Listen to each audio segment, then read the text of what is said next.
I know you've got an ear out for the start of the podcast, but before we jump into today's episode, I wanted to remind you to keep an eye out for Darrell Lee's limited edition Christmas treats, because they're in stores now. Like the iconic Christmas nougat pudding, so yummy and a gorgeous little gift. And some delicious Chrissy-themed twists on your favourite treats, like the Darrell Lee Rockley Road with chewy red and green jelly pieces, green and red crunchy milk chocolate balls, my favourites, and green apple and strawberry flavoured licorice. Watch them disappear. Your Christmas treats table will pop with colour and scrumptiousness. Spread some joy, bring the fun, and enjoy the Christmas tradition that is Darrell Lee. Hurry before they sell out.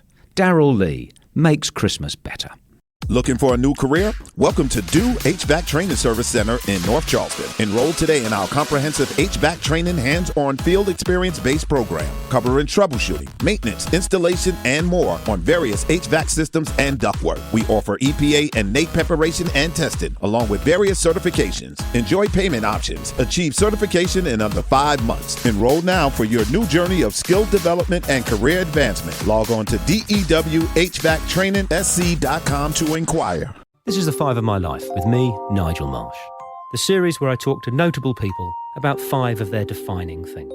The way it works is my guests always choose a favourite film, book, song, place and possession.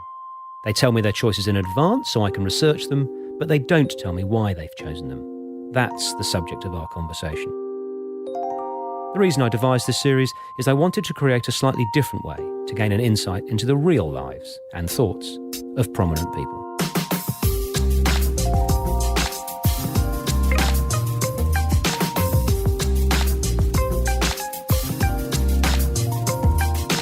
Monica Mcinerney is one of the standout stars of Australian fiction, having penned a host of much-loved #1 bestsellers.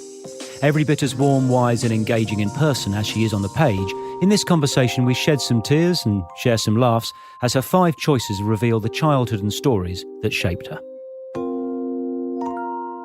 I obviously read all my guests' choices and watch the films and research the songs and places, etc. But because, to my shame, I had never read one of your books, I do apologise. I just hadn't. I mean, I read quite a lot, but I never had. So I read The Godmothers, and I am a sugar addict, I need to tell you before I do this. It was like eating ice cream. I couldn't put it down. It was absolutely sensational. And I'll change the names because I don't want to spoil anything for anyone not lucky enough yet to have read The Godmothers. But I would come in and say to my wife, "Oh my God, she's going out with so-and-so, not him. Go out with Steve, the quiet one." It was such an enjoyable read. I am now going to work my way through your back catalogue, which is huge. Well, you'll be busy, but thank you very much. I'm thrilled to hear that. Oh, it was just so sensational. And there's a painting in it, Carnation Lily Rose by John Sargent, that has quite a sort of significant part in the book. I don't want to give away any of the story. And I just wanted to ask, before we get into your choices, is that because secretly it's got a really important part in your life, or you just put it in the book? Not at all. I knew when I began writing this novel that art would be important through it, and it is, in the way that art can give solace in all sorts of ways when we're going through difficult times in our lives. And I wanted a painting to be really important between 2 of the characters, the mother and daughter, who are at the heart of the novel. And I went to the Tate Gallery in London, and I gave myself a day to walk through all the extraordinary galleries in the Tate, and on the search for a painting that was going to matter to those 2 characters. And I hadn't researched beforehand. I thought, I'm going to wait and walk into all the different galleries until one, obviously not physically, leapt off the wall at me. And I went through this gallery and that gallery, and then I came around a corner and there was this enormous painting standing in front of me, and I'm 5'7", and it was 3 times as at the height of me, and it took my breath away. It's the most beautiful painting of 2 young girls in a summer garden, surrounded by carnations and lilies and roses, and they're lighting Chinese lanterns. And the painter John Singer Sargent has done this extraordinary thing with blush pink and red paint that looks like they're glowing from within. And I thought, this is it. This is my special painting. And I was particularly pleased because I had never heard of this painting before, and I thought, I have somehow found this really special, rare jewel in the Tate collection that I'm going to use in my book, The Godmothers, and it's going to be really matter to, it's going to really matter to these two characters. And I stood in front of it, I reckon, for half an hour. Just the detail of it is so beautiful, and my hobby is nature photography, and I was looking what he can do with, with paint to create nature. And I was quite overcome by it, just the beauty of it, and working out in my head how I was going to use this very rare painting in the Tate. Then I walked out into the Tate Gallery shop to find an entire wall covered in souvenirs of carnation, lily, lily, rose. And it turns out it's the Tate's, number one most popular painting. And I could, and I did, buy tea towels. I bought brooches, I bought earrings, a tote bag, an umbrella, a scarf, a glasses case, a coaster, the whole range of this allegedly rare painting. But I still use it and I love it. And I've been talking about it. Anybody that's reading the book, I'm showing them photographs of it. And yeah, it's still a very special painting to me, even though it's, world famous as it turns out. Oh, I'm so glad I asked that question because, the book, The Godmothers, it's just a delight. But that was one of the particular things in it that really struck me and stayed with me. And I suspected it would have, there'd be something behind that. Now, we're going to go to your first choice, which on Five of My Life is always the film. And you've chosen the film that is one of the most regularly chosen alongside Cinema Paradiso, bizarrely. You've chosen The Sound of Music, the 1965 Julie Andrews classic. Talk to us about that. Well, I feel a bit sorry for you because I have listened to, obviously, lots of your great podcasts because I love hearing people's secret lives and the things that they love about their lives. And Sound of Music kept coming up and I thought, poor Nigel, does he have to watch it again and again every time somebody watches it? But then I thought, well, if he does, that matches me because I've probably seen that film 40 times in my life. The reason I don't start, we'll sing our way through the whole interview. The Sound of Music matters to me for very many reasons. One is I'm from a family of 7. And there were 7 kids in the thing. My mum went to a very religious boarding school, Catholic boarding school, which had she stayed on at that school might have led to her becoming a nun. But she asked to leave this boarding school, so she didn't become a nun. So in our head, the 7 Mcinerney kids thought we actually are the Von Trapps because our mum was nearly a nun, and there are 7 of us, and we used to just watch it all the time.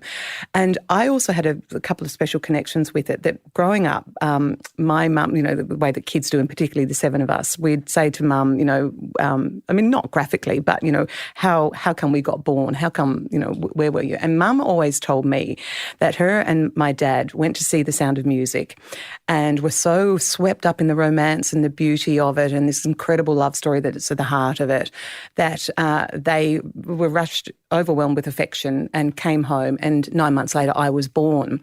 So I always thought I actually had The Sound of Music to thank for my very existence. And I love music, I can sing a little bit, and this film always really mattered to me. So I thought that's, what an incredible connection, what an amazing thing to be able to say that The Sound of Music brought me into being.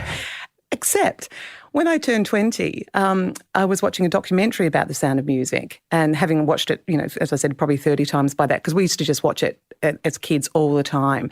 And another thing that I love about this film is I've grown up with it. So, originally when I watched it, it was about the kids and the playing and the singing and the music. And then as I grew older, I thought, good heavens, no wonder Julie Andrews likes Christopher Plummer. And you become aware of that tension between them and the witty dialogue and the loaded glances. And so I kind of grew up through it. And then a bit older and you realise I learned more about the war and the Nazis and what the historical, terribly sad story beneath it. So it talked to me in lots of layers. But as I said, this special thing that, I was born because of The Sound of Music. And I watched this documentary and they said, this wonderful film that was filmed in 1965. And I thought, hold on, I was born in 1965. No. So I rang Mum and said, there's that story that I've heard all my life that I was conjured into being because of The Sound of Music. I've just watched this documentary and it actually only came out the year I was born. And she said, oh, it must have been your sister I was thinking of. Well, there are seven. It's hard to keep. Yeah, exactly. But it still is a very important film to me. And as I said, the books I write are all about families and drama and sibling rivalry. So now I have this, particularly poignant bit of sibling rivalry that my sister gets the Sound of Music story, not me. That's a lovely story. You mentioned your mum went to quite a religious boarding school. Talk to me about religion. What's your journey? I'm one of a big Irish Australian Catholic family, so we all were raised in the Catholic faith and went to the local Catholic school, St Joseph's in Clare. So Clare, where I'm from, is a small town in the wine area of the Clare Valley of South Australia, and they didn't have a secondary school that was a Catholic school. So we were all educated through the Catholic system by Josephite nuns, Joeys, as they're called. It was started by Mary MacKillop, Australia's first saint, and fantastic education to have, because the Joeys, I'm going to just give them their nickname, it's about putting yourself in other people's shoes. It's about social justice. They're like the Jesuits, that they're, in terms of the Catholic ethos behind them. It is about thinking of others less well off than you, looking out for other people. So a very good grounding in terms of the best way to live in society, I think. So it was a fantastic for me, and also to grow up and become an author was fantastic grounding for me, because the whole thing about being an author is having to put yourself in other people's shoes. Sure. So to be taught that at a very young age was hugely beneficial, not just to me as a human, but as a writer later. And I actually wrote my first book at St Joseph's School. Will I tell you about that? No. Yeah, I'll tell you. It's when I was 8, a nun at my school, her name was Sister Margaret Mary Murphy, and I'm Monica Mary Mcinerney. She set a school holiday project that we asked us 8-year-olds to write a book during the school holidays. And I was a very earnest young student, and so I took it very seriously. And she said, write what you know. And I thought, right, I'm one of 7 kids. My dad's the railway station master here in Clare. So I decided to write about a family that goes on a train trip from Clare in South Australia, and the furthest place I could think away was Perth on the other side of the country. I hadn't been there. I don't think I'd been to Adelaide actually by then. And I remember I did it on A4 yellow paper. And I did the illustrations and I stapled it on the end, and I did all I picked up a picture book at home and I copied, the blurb at the back and my little biog. So proud of myself, and I read it to Mum and Dad and my 6 brothers and sisters and the cat and the dog and the budgie and the possum and everybody. Then school went back and I went in the first day very proudly with this, this book I'd written. And I had given a lot of thought to what the title should be, about this family that travels on the train from Clare to Perth. And I didn't want to call them the Mcinerneys because it was hard to spell, even though it was my own name. So I called them the Smiths. So the book was called The Smith Family Goes to Perth on the Train. Oh, pretty much that's what happened in this book. But I was really proud of it. Like, they didn't do anything. They got to Perth and they just stood around the railway station, then they came back. But I was really, really proud of it. And I brought it in and I showed Sister Margaret Mary Murphy, and she said, well done. I think possibly I was the only kid that had actually done, the school holiday project. And then I took it in and showed the school librarian, who was a lady called Margaret Milty. So all these M names keep coming up. And she did this extraordinary thing for an 8-year-old. She asked me if she could borrow my book, and I said, yeah, absolutely. And she covered it in that lovely thick plastic that school books have. She catalogued it and she put it on the shelves of the school library in St Joseph's in Clare. So for the rest of the time that I was at school, a book I had written was on the shelves of my school library. That is such a lovely story. I love telling it, and I'm apologies if anybody listening has heard me tell it before, but I love to tell it for 2 reasons. One is that if you've got kids in your life, never underestimate what that tiny bit of encouragement might do, because I know that planted the seed that one day, I might be a writer. That I might have books on shelves in other places as well. And also I joke that I was the only one that ever borrowed it, but it meant the world to me to be taken seriously, and I also, just in the way that the world turns in beautiful circles sometimes, my books are all audio books as well as print books. And 3 of my novels, The Alphabet Sisters and Lola's Secret and The Trip of a Lifetime, which are set in the Clare Valley and family dramas and family comedies. And they are narrated by an Australian actress called Katie Milty, and she is Margaret Milty, the school librarian's daughter. No way. I love it. Well, talking of authors, we're going to come on to your book choice, and you have chosen Edith Wharton's 12th novel. I mean, fabulous book, but famous for many reasons, but it was the 1921 Pulitzer Prize winner, the first woman ever to win that prize. To tell us about The Age of Innocence and your reasons behind it. Right. The reason I chose The Age of Innocence was I find it impossible to choose a favourite book because I'm a huge reader. I read 2 or 3 books a week. I live, eat and breathe. I write books, I read books, and I read all different genres. And my husband is a great reader as well. And what happened this year is I was back in Australia, expecting to be back in Australia for a month, and said goodbye to my husband. I usually live in Dublin, to my beautiful Irish husband at Dublin Airport on the late February, and big hug, and I'm going home to see my mum and meet my publishers and do some research. See you under a month, darling, and a big hug. If I had known what was ahead, I would have hugged him for a couple of hours because the day I was due to fly back to Ireland, the borders closed and all the international flights were grounded. So I've unexpectedly found myself in Australia. Yes. And COVID's turned everybody's lives upside down, and I'm so lucky. I can move freely between Australia and Ireland, and I never take that for granted when I see refugees and detention centres, etc., in both my home countries. And also I had a very welcoming family and mum with a spare room, so I've been fine. But John and I, my husband and I, we've been talking, we talk to each other every day, video calls and texts and emails, and we couldn't even write to each other, unfortunately, because there was no post between Ireland and Australia. But we started reading the same books. It was like we were having our own little COVID book club. And obviously if we'd been at home and he'd been reading and he would have said, oh, Mon, here's, I've just read this, I think you'll love it as well. But he was reading The Age of Innocence by Edith Wharton. And I read a lot, but I read a lot of contemporary fiction. And while I'd found myself here in Australia unexpectedly, I've been absolutely devouring Australian fiction. And I thought, well, this is going to break my, Australian run, but okay. And he said, I just think you'll love it. I think it's like a masterclass in society manners and in just as a writing, a piece of writing, it's incredible. And obviously we're not the only 2 people to think that because it won the Pulitzer Prize. But so I read The Age of Innocence for the first time, and I'm kind of embarrassed to say this. I marvelled at it, Nigel. I couldn't believe how fantastic it was. It's set in, she wrote it in the 1920s. It's set in 1870s, like upper class New York society. And it follows this young man who's betrothed to a woman in his same social circle, and then his life gets tipped upside down when he meets her cousin, who's this exotic countess, who's a near divorcee, and it's the way his society reacts to him wanting to step outside his own laws, the laws of his society, if you like. And her characterisation was just breathtaking for me. Like time after time, and I have a tiny little book. I ordered it online, and because I love the cover, and it arrived, and it's about 5 inches big, so it's like I'm carrying it around in the palm of my hand. But I kept taking screenshots of photographs of it to send to John back in Dublin, going, look at this paragraph, look what she's managed to put across in just this incredible, just this beautiful lyrical way of writing. Says me stumbling over my words trying to describe how lyrical she was, and the way she ended characters the chapters that you had to read on.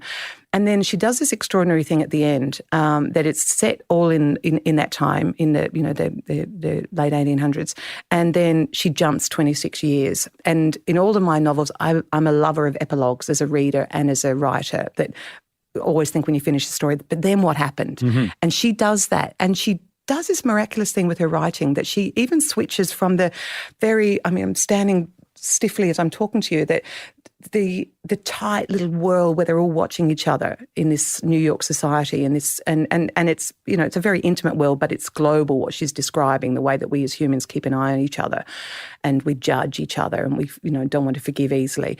And then she jumps forward 26 years, and the lead character has a possibility of meeting this great love of his life.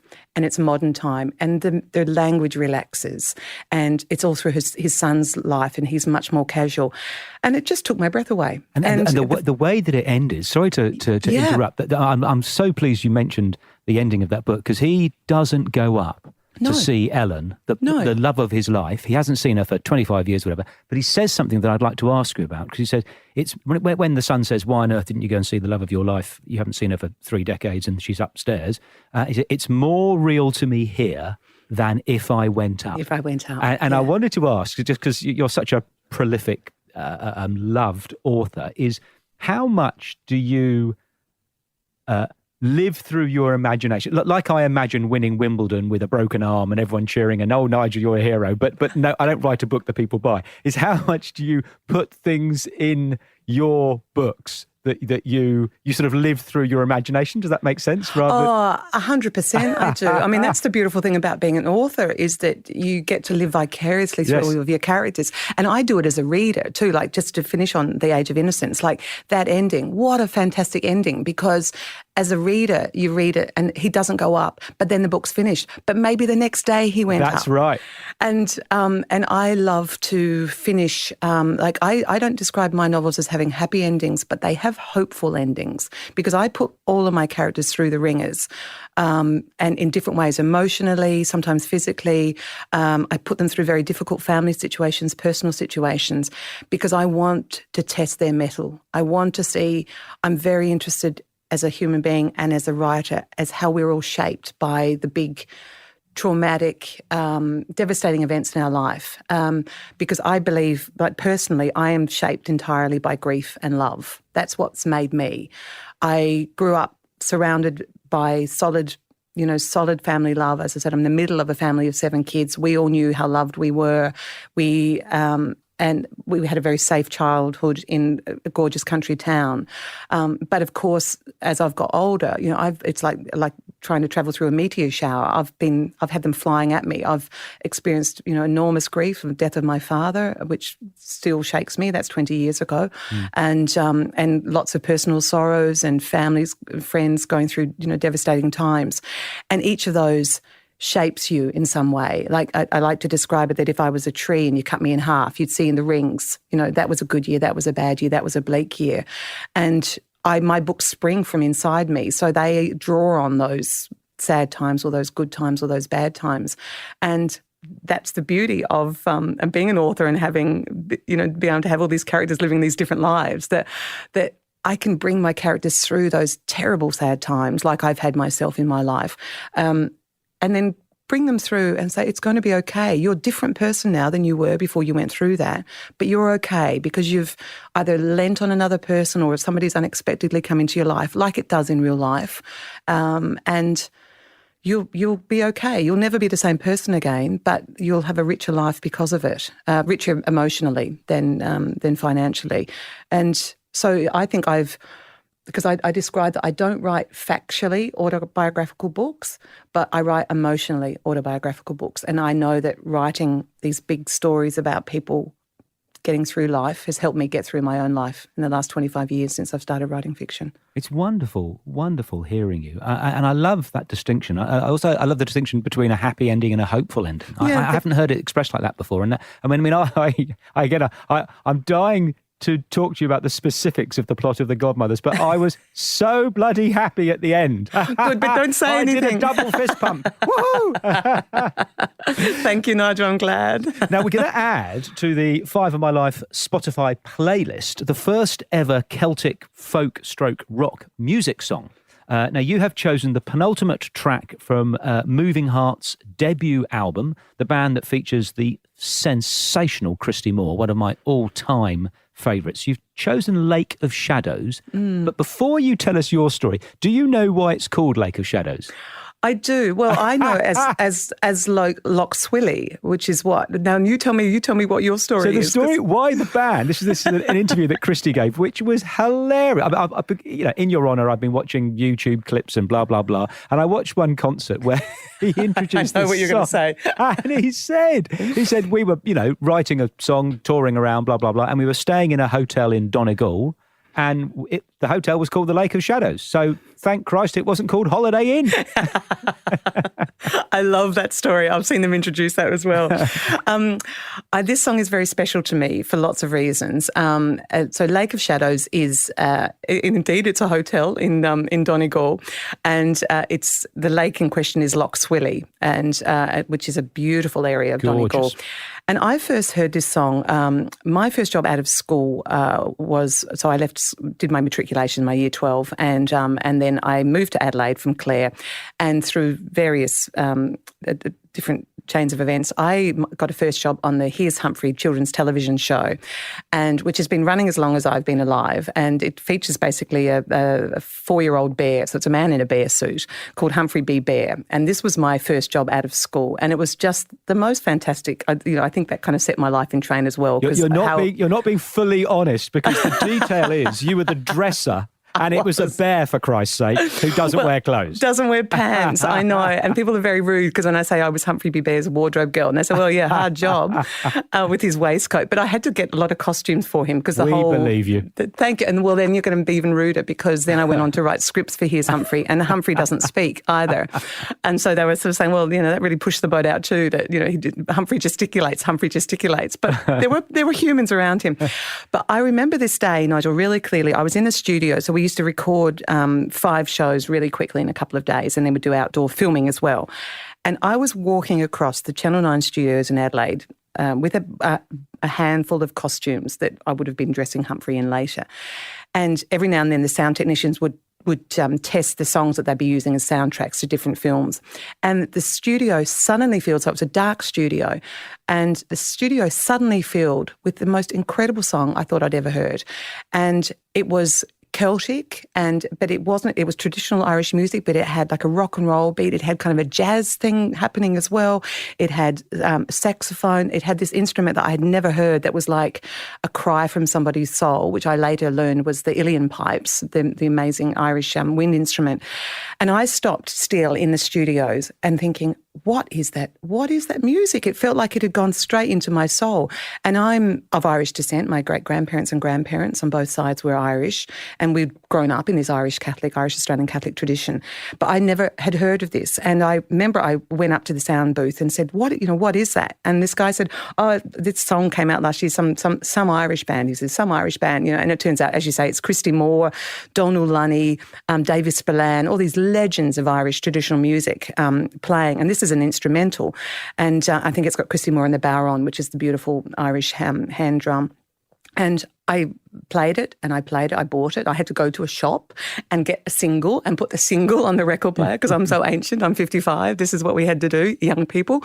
And then I moved to London when I was 19, and it was just what we heard. I saw Moving Hearts live, and this beautiful song, The Lake of Shadows and Loch Swilly. And then fast forward to when I turned 25, which is about 8 years after this, and I met my Irish husband, an Irishman in Melbourne who became my husband. And where was he born? Only on Loch Swilly in Donegal. No way. Yeah. Isn't that so? Have you been and had a romantic dinner in the Lake of Shadows hotel? I've had a glass of wine in the Lake of Shadows there. So but it's I just think that's kind of magical. That I don't know whether that was my Irishness responding, but I love those kind of coincidences because I think they happen so much more in real life. But you can't put them in books because your editor will make you take them out. But that song really matters to me for all those reasons, and it's just a very beautiful piece of music. It's so uplifting. I play it sometimes if I'm a bit low, and there's a change in the music about 3/4 of the way through when it surges and it's so joyful. It's a beautiful piece of music.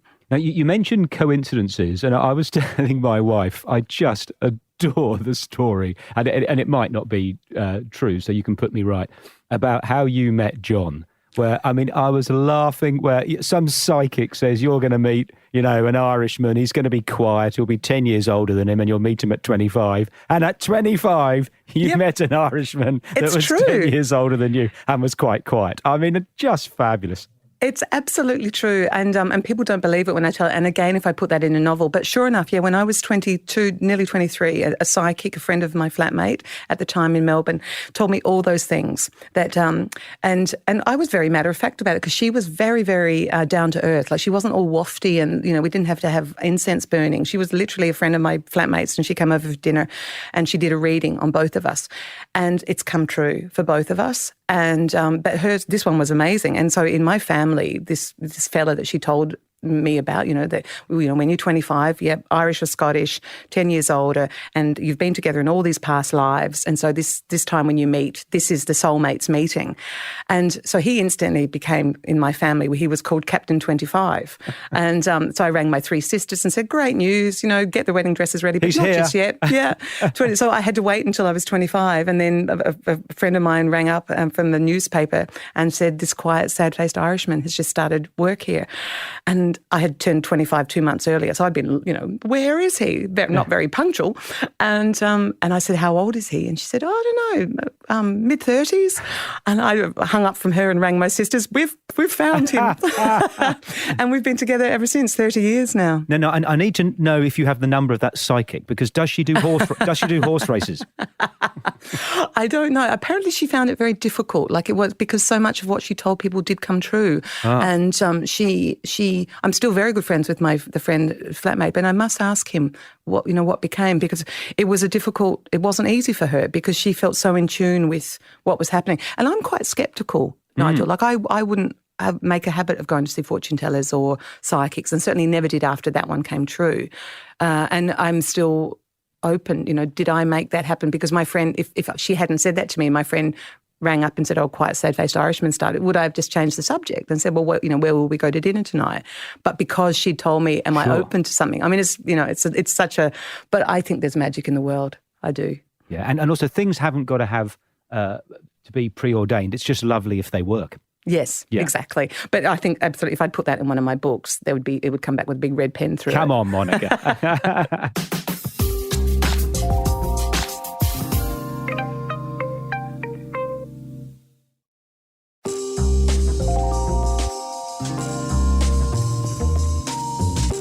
Your place on Five My Life is the Clare Valley. Now, again, I'm embarrassed to say this. I'm an immigrant and I've only been here 19 years and I haven't done South Australia. But I have been to a place and spent the happiest week of my life, or one of them, finishing a book that I wrote in a place called North Bundaleer. Do you know? Oh, of course I know North Bundaleer. There you go. Yeah. So anyway, so you've chosen the Clare Valley, and Yes. North Bundaleer is in the Clare Valley, so I know how beautiful it is. You would have driven through my hometown then on the way to North Bundaleer, because That's right. that's a big old station, one of the oldest stations in the Clare Valley. What a picturesque place to finish your book. Which book? Your first book or your second book or your third book? Actually, it was Overworked and Underlaid, my second one. Very good. That's next on my list. Anybody listening, I heartily recommend Fat, 40 and Fired. I'm reading it and loving it. So thank you, Nigel. I wish we could switch around and ask you the questions, but maybe I'll be obedient today. I grew up in the Clare Valley, and I feel very lucky in so many ways, as I mentioned earlier, to have grown up in this big, lively, noisy, talkative, argumentative, action-packed family. But I'm also very lucky to have grown up in a physically beautiful place because, as I mentioned, I think that nature photography is what I love, and I know that's taking me back to, as a kid, being surrounded by a countryside. And my dad was a station master, so we grew up in the station master's house, which was this big, gorgeous house just next to the station. So we could be railway kids, like we used to play on the railway tracks. We would run, do our own Olympic Games, and one of the events was, the 100-metre balance on the railway lines.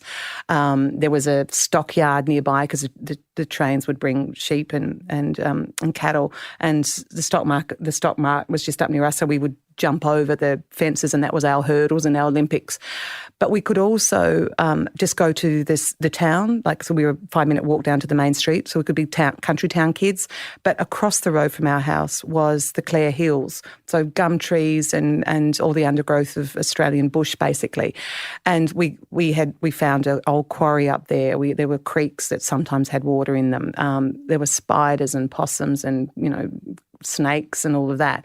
And we could move very easily between those lives. We also grew up in this fantastic house that was a big rambling house.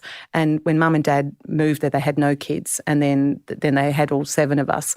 And we kind of joked that we're lucky it was so big, or I might be short a couple of brothers and sisters. But also, it's a wine growing area. It's beautiful Riesling and beautiful reds. And a couple of my brothers worked in the wine industry for a while. We couldn't see vineyards from where our house was, but there was a winery just down the road. So I grew up to the sound of the clanking of the machine, the tractors bringing the grapes, the smell of a winery town during vintage.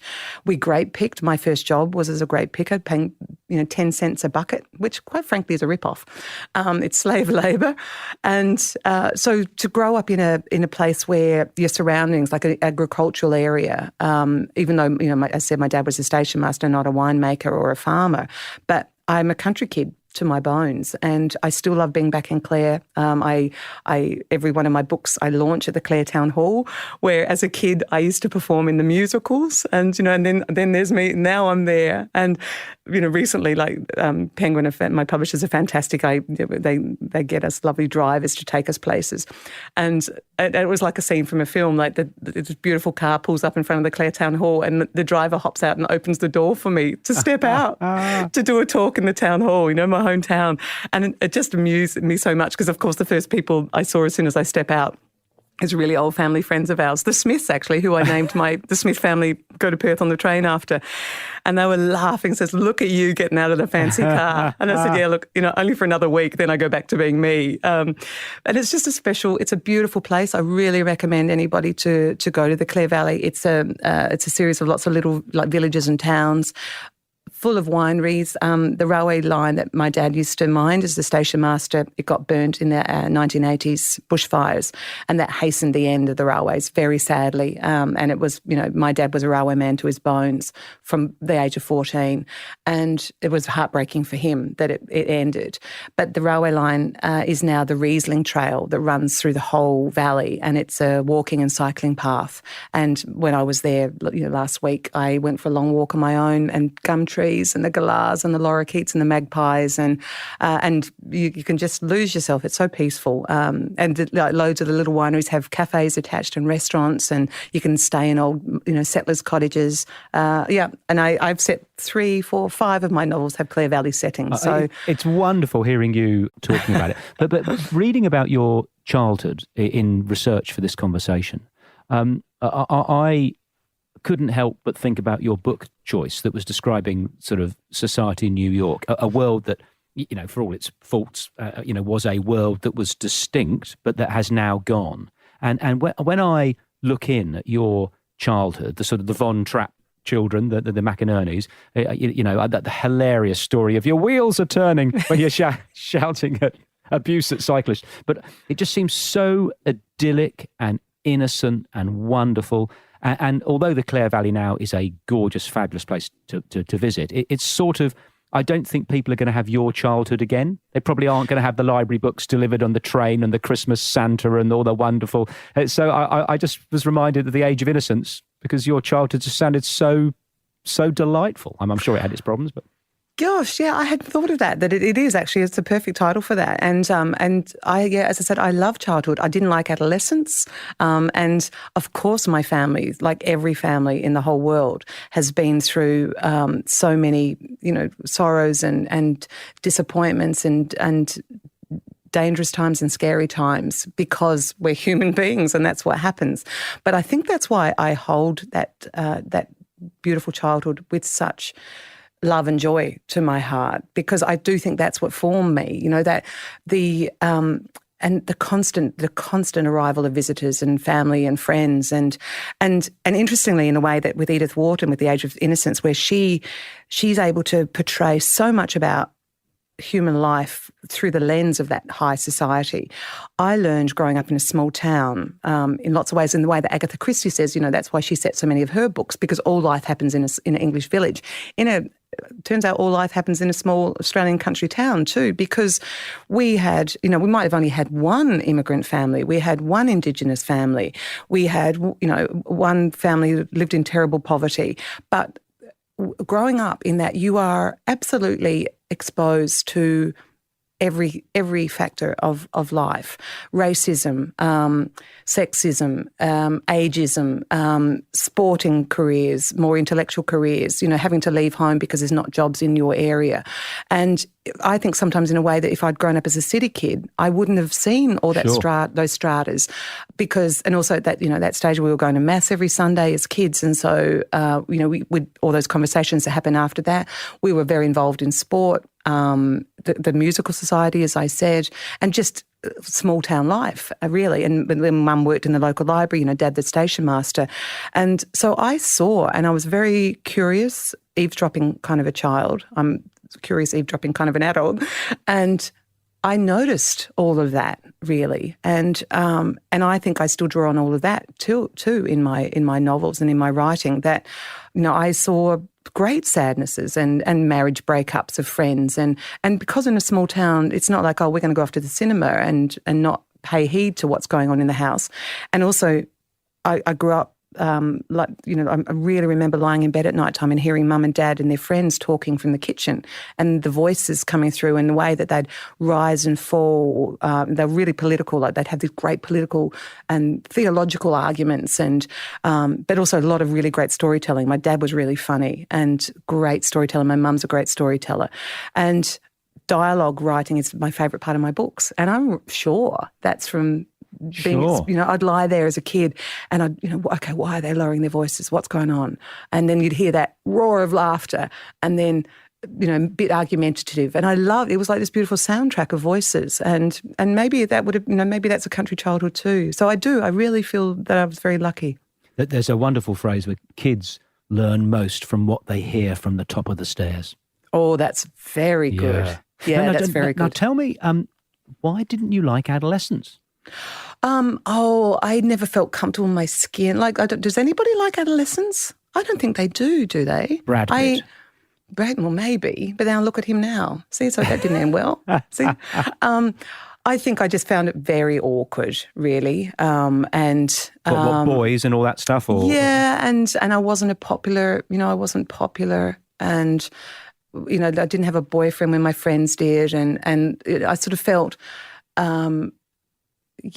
I wanted it to be over. I wanted to get out in the world. I kind of, as I said, I loved my childhood, but and I did love, like, Clare High School was great. And again, to pay tribute to a great teacher, I had a really good English teacher his name was Jim Stokes, and he noticed that there was something. He said, there's something about your writing. Keep at it, And so there's lots of very many moments I'm grateful. But even though I'm talking to you, I'm kind of squirming, just remembering. Have I triggered you? No, just, like, what do you wear? And you're so self-conscious about what you look like. And I've got, 18 gorgeous nieces and nephews, and some of them are coming through adolescence, and I'm watching them suddenly become self-conscious. And that way that the kids have that gorgeous earnestness and confidence. And then when the hormones come flying in and you see them, they suddenly think that they're not good looking enough, or, and this is, I grew up before social media, God help them with what kids have to do now. So I think it's an awkwardness, and I need to write it out of myself. Like, I've written a lot about younger characters, but I think I need to touch on just that awkwardness of adolescence, because I reckon I'm going to hit a few gold seams in my head that I haven't kind of unearthed yet. I can't wait to read. I cannot wait to read. Now, you'll squirm when you read them, because I'm squirming just thinking about it. Okay, I know where this comes from. Now, we're moving on to my favourite of the 5 questions, or usually my favourite, which is your possession. And I'm looking at a picture of it, and it's like a number plate for a house. It says 575. Could you describe it for us, please, and tell us the story behind it? It's an oval, and it's a piece of metal. It's a piece of, and it's been painted white, and it's about the size of, it would fit in the palm of your hand. And it's white, painted white, and then on it it's got 575 painted in black paint, and then it's got 2 holes on either side. And when I was growing up in that gorgeous railway station master's house that I talked about, the railways had lots of houses for their employees all around the state, and they didn't go by the addresses. Each station house had a number above its front door, and that's how it was referred to. So the paint, the railway had their own painters, so they would come around and say, okay, so this year we're going to paint 575 and 432 and 617 or whichever houses. And one year when the painters came to our gorgeous big rambling house in Clare, the painters took down this disc, this metal disc, and gave it to Dad and said, oh, we'll put that back up when we finish. And they never did. And it lived in my dad's bedside table for years. And in 1999, my lovely father, Steve, was diagnosed with pancreatic cancer. And we had an extraordinary year of the whole family coming back and close as we could. We'd all lived overseas and lived in different parts of the country.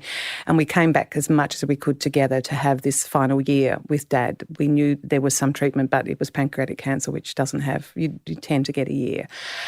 And it was a time of great sorrow, but a time of great grace for our family, that we were able to get to know our father again in a very different way than you do as kids. The very essence of my father shone through. We used to all describe the smile he gave, particularly in his final months, that it would fill a room with light. And Dad had had difficult times after the railways closed. It wasn't easy for him. This was his life, and it was taken from him. And things were tough for him. And yet this year for all of us became this extraordinary year of special times with Dad, and we were able to keep my father at home. He only had a few stints in hospital, but one of my sisters was a trained palliative care nurse, and so she was able to work with the palliative care people. But as I've said, she was a daughter first and a palliative care nurse second. But we had Dad at home, and Dad was Dad spent his final months and days in the railway house in Clare. And about a month, some weeks before he died, I was up, and he was still able to sit up at that stage. The end when it came was swift. But and we were talking, and he'd opened that bedside table, and my family nickname is Mick. And he said, oh, Mick, I found this in my drawer. And I said, oh, and he showed me it. And I said, oh, gosh, the number disc of the house. And I was holding it because I remembered, the painters coming and just, my whole childhood growing up in that beautiful house. And here I was with my dad, who I knew would be saying goodbye to pretty soon. And Dad said, Mick, would you like to have that? And I said, I would love to. So I've had that for 20 years now. And it's my key ring, it's my talisman. I usually carry it in my bag with me.